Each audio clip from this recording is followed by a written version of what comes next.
Hey, it's the Andy and Dave Daily right here on the Muskegon Channel. I'm Andy O'Reilly. Otis Campbell is across from me, ready to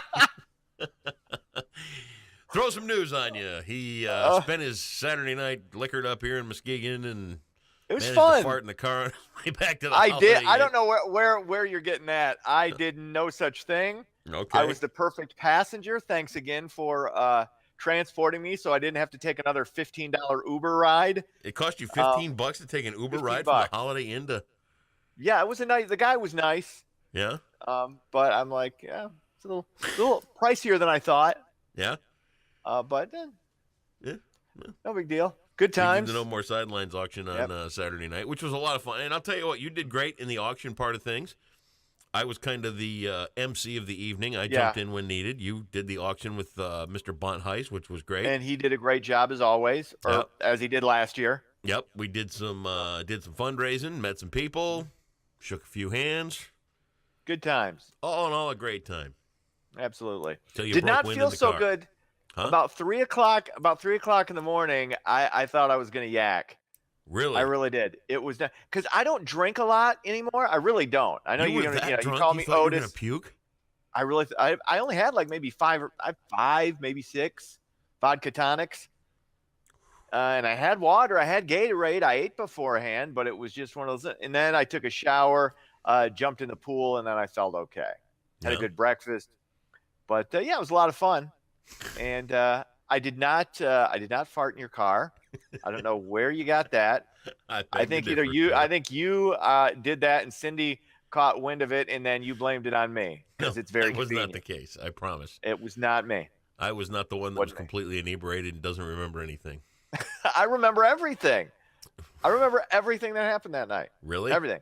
Absolutely. I have no. Do you remember the part when you wanted to stop and rob the gas station? Okay, stop. No, I did not. I'm just saying, man. I didn't even suggest that or infer that. The nice thing is you got angels looking out for you, like me. Yes. I appreciate that once again. You know, that's how it works. I thought you were going to take me to a meeting or something. I wasn't quite sure. Should. The way you were acting. I don't know. I was perfectly and then presentable. Just before we left, the other thing we got to talk about, the No More Sidelines auction, just before we left, because it was it had kind of a Vegas theme, kind of a early Vegas theme. That's what that was. I didn't know. Well, then just as we're ready to take off, the DJ decides he's going to start amping up the music a little bit. So they're playing that Proclaimer song, that 500 Mile song. Yeah, love that song. Don't ever dance like that again, ever. Well, hey, dude, you're jealous. No, you're jealous of my rhythm, jealousy, not the word. My charisma. I mean, seriously, look at us right now. I couldn't get away from you quick enough. Let me ask you this: Sure. Which one of the if you had no idea about anything about you and I or what we did or what we're aspiring to, and you just popped on this podcast and you saw the video, which one of us would you assume was running for 91st District Representative? Me. I'm a man of the people. Come on, look at this. Yeah. I look like a statesman. You look like you should be holding up a sign at the end of the intersection. Well, I got a Chuck's Bikorama shirt on. Yeah. That looks awesome. And then you're complaining about the time change, the whole hour that we had to spring ahead. Oh my God. That's where you know we've run out of things to bitch about. I'm not complaining. I'm complaining about the time change. Look, man. That's how good life is. I'm just saying. Then you have some pop. Very nice. Propel. Not pop. Propel. Fizzless pop. Not taking the bait. Whatever. Not taking the bait. Well, thank you for coming out and being a part of the No More Sidelines auction. You are just an incredible giver, and those dance moves, wow, they were fresh. Hey. It was kind of like you're welcome. The white version of the Carlton. Wow. Hey now. That was great, man. Why do you have to bring race into this? I didn't. I just brought you into it. Said the white version. Like there's a difference in the way two groups of people may dance. Nothing to do with race. That's just fact. Okay. Lay it on me. News, let's get into it. The U.S. House is set to vote on a school safety bill this week in Washington. The bill is an attempt to curb school violence by providing more training for school officials and local law enforcement to respond to those who may have a mental health crisis, as well as developing reporting systems for threats and deterrent measures such as metal detectors and locks. There are no gun-related provisions in the bill, and from either side, it's a nothing bill. It's a nothing bill. If you're not going to either address the issue of guns, whether you want to throw the age up to 21, or whether you want, expand background checks, or if you're looking at it from the other side where you want some, you want the possibility of maybe arming some teachers or having armed security on school grounds, that's fine. You can't eliminate guns from the discussion. You just can't do it from either side. Yeah. It's dumb. I've said, and I believe this, that the first step has to become fortifying these schools. Agreed. So that's where you got to start. Yeah. Simple enough. Isn't that what this bill's about? No, that's the thing. No. It's not about armies. It's about, they're looking at metal detectors. They're looking at locks. They're looking at dealing with the mental health issue, which I agree. Are metal detectors and locks kind of fortifying schools? But not, you got to address arm. I mean, if I got a gun and you got a metal detector, what do I mean, if I'm coming from the outside, if I'm not one of the students and I'm coming from the outside, I'll just shoot my way in. Well, but if the doors are locked and you have to have a facial recognition or a card or something like that to get through, that's fine. But a video camera access that somebody's got to see who you are and your face is on record and all that kind of stuff. So, that's part of the fortification. I understand, but both you and I agree. If you really want to look into it, if you really want to protect, you got to look at having armed security. You have to. I don't. Some people aren't comfortable with it. I mean, it's the first step is locking these places up and making sure that nobody can just wander in and start. Right. Yeah. Well, I can't do that. I go to Max's school. They have to buzz me in. Right. And, I can tell you this. I mean, I could. I can tell you this, that there are schools around Muskegon that up till maybe a couple of weeks ago, I could just walk right in the front door. Really? Yeah. Wow. I'm not, and there are schools in Muskegon too where you could get in the front door and maybe say to the office, but that's as far as you could get. Mm-hmm. But yeah, there's schools that you can get, literally you could get in and get down the hallway before you meet any kind of stop. Yeah. Yeah. So, you got to lock them up. All right. What else is going on? Drug deaths among women in the state of Michigan are on the rise. Drug deaths among women aged 15 to 44 have increased 24%. That rate is 50% higher for white women compared to black women, according to the CDC. And when it comes to like drug overdoses and stuff, that is pretty much a lot. You don't want to generalize, but it is a middle to upper class white issue. With these overdoses, it's people that you would think have everything, they have their privilege, whatever, but depression and opiates and all that stuff. I mean, that's that ticking time on. It keeps going up and up and up and up, and I don't see where the end is, honestly. It doesn't matter how much money you have. It doesn't matter what color your skin is. It doesn't matter. And in all honesty, if you really stop and think about it, especially when it gets down to the opiates and all that kind of stuff, the quote unquote well-to-do, they just go into the doctor and my back hurts, right? And you know what? Before you know it, they're hooked, and absolutely they can't get out. And I was reading on Facebook over the weekend about somebody put something out about addiction is not an illness or that kind of, and I wanted to just jump down their throat because granted there is some, it's a behavior issue, but yeah, you're right. It's a behavioral issue to a degree, but there in any addiction situation, and let's just say that it starts off as pain treatment. Okay.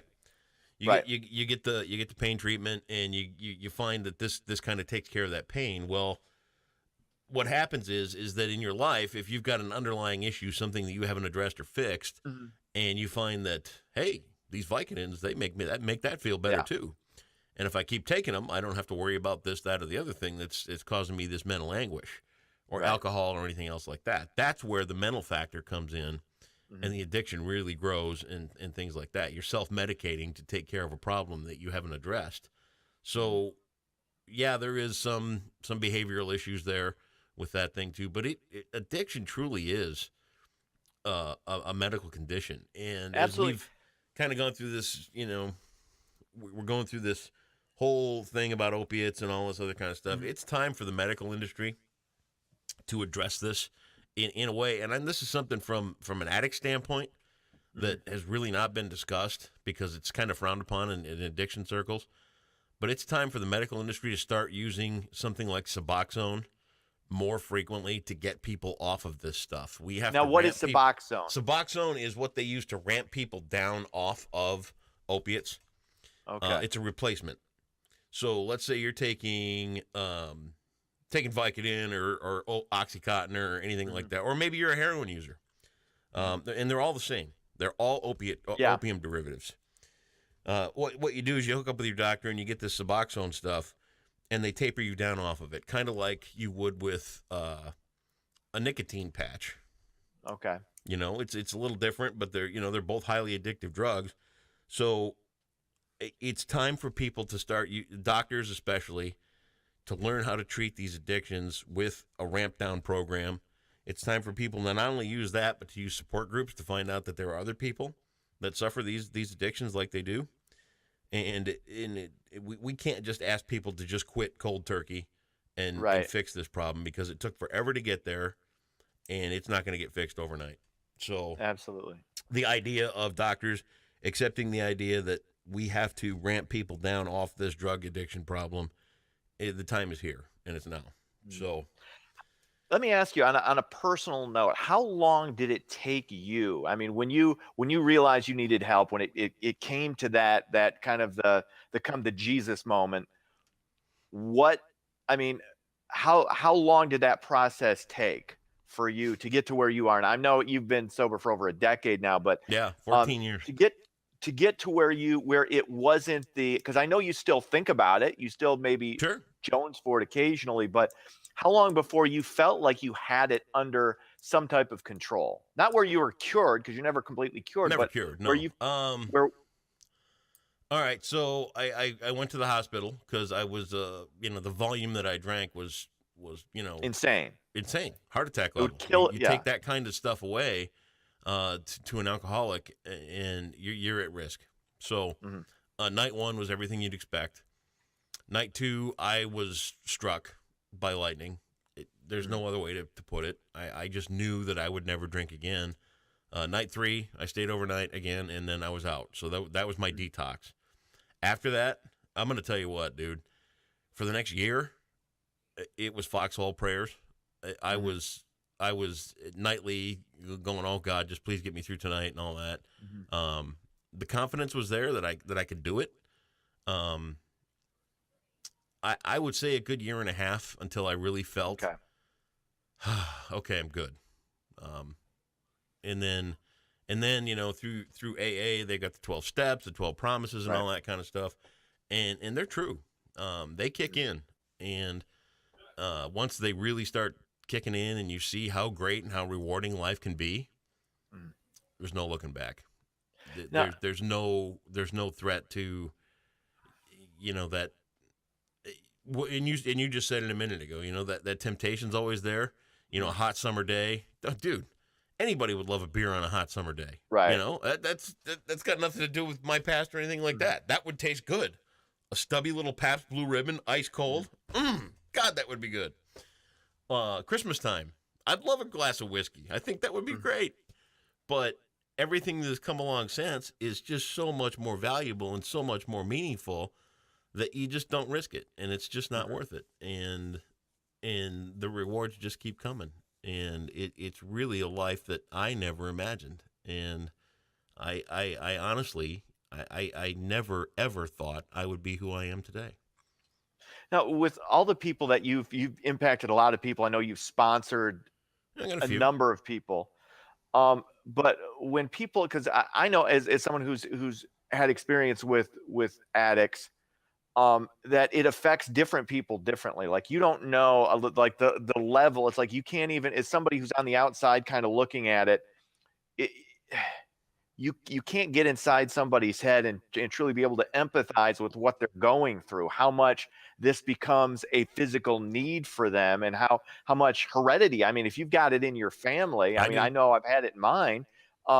it's something you really, really, really have to watch out for. What are some of the things you've seen, like as far as different different ways of processing or dealing with it, and how it's affected different people differently? There are some who will never get it. Mm-hmm. There are some who cannot get out of it, and it's hard. It really is to watch, because you know that what they can have if they can. Mm-hmm. There are others who are considered what's a dry drunk. They give up alcohol, but they don't make the changes in their life to adapt to a life without that self medication. Mm-hmm. Some of them become they're okay, but there's that piece is missing. Mm-hmm. You hope for them, and you hope that someday they'll get it, Right. but you can only do so much, and Right. it has to be a complete life change. And Mm-hmm. fortunately, I think for me, because I had my problems, and I know where they all were and all that other kind of stuff, but I was really a pretty happy and good person, even though I drank a lot. So, to kind of just buff that up and polish it up a little bit, it was not that big of a task. But there are other people out there who have a lot more, baggage to get rid of than I did. So it's tougher for them. But, and again, I'm not one to really, beat religion down anybody's throat or anything like that. But if you let go and you let God, and you realize that, things will be okay. Mm-hmm. If you just let them. And like I said, I literally, I can't believe what my life has become. There isn't a day that goes by that I don't just stop and think how lucky I am. Mm-hmm. It's unbelievable. It really is, and I don't mean to get choked up, but I mean, I almost killed myself when I was 30. Yeah. That's what it was, man. and look at me today. I dress of a slob, according to you. But I mean, you've known me long enough. No. I can't believe it. Yeah. I can't believe what, and no matter what happens, it's going to be okay. Right. I've got purpose. I've got meaning. I've got a family that I never imagined I would have. I have nothing, but I have it all, and it's go. just it's really an amazing thing. And again, I don't mean to get too emotional. This is supposed to be a fun type thing, it's a huge, dude, it's a major issue. I can't believe my life. I really can't. And I tell Cindy every day, I said, if for some reason I'm gone tomorrow, I want you to know that this life has been astonishing. It's been great. And it's been more than I ever dreamed. Well, you got a lot of years left, so. I hope, yeah, I know, but you never know. I could get hit by a bus. Right. No, that's true. Or a milk truck.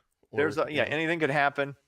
You could have another closet Armageddon. Think something about could that. fall on you. That would be awful, wouldn't it? Who knows? Right. All right, downshifting a little bit here. Muskegon Lumberjacks split a pair with Central Illinois over the weekend, both by the same score. Jacks fell short Friday 5-4 before winning 5-4 on Saturday. Michigan and Michigan State, both 3 seeds in the big dance. They're expected, and both are among the favorites to be the champion in the NCAA men's basketball tournament. Michigan's going to play 14th seeded Montana around 10 o'clock Thursday night in Wichita. Welcome to Wichita. MSU takes on 14 seed Bucknell around 7:10 on Friday. They got to travel all the way to Detroit. Basically 2 home games for Sparty. So it's possible. I mean, Michigan State, the experts are like 3 of the 4 experts at ESPN picked State to win it.